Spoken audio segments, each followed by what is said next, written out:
starts with loading the weapon. And as you can see, we have many to choose from.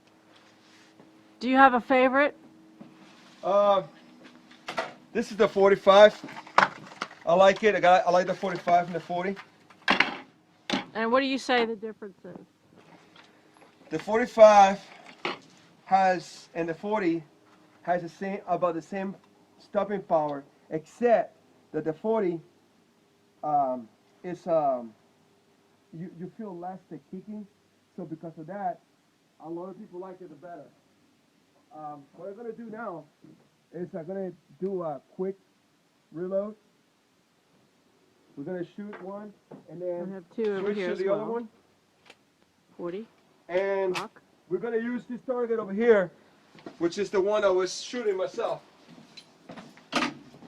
Isn't safe. Now we're gonna go hot.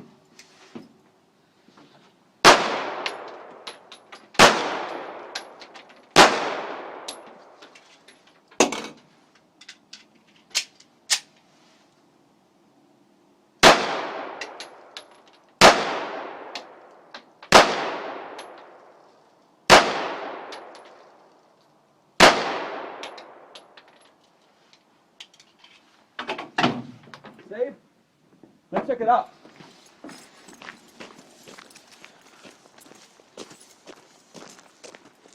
I've been destroying this target with 45 and 40. But, It looks unlike my peppered. wife, I'm better with the 40. My wife, she's better with the 45. It's a bigger round. I don't know what's going on here, but it works. Me either. That's just how it's happening. And this is the distance, 25-meter distance. As you can see, it's a competition, 25 yards. So if somebody come to our house, you better be packing, baby, because we are.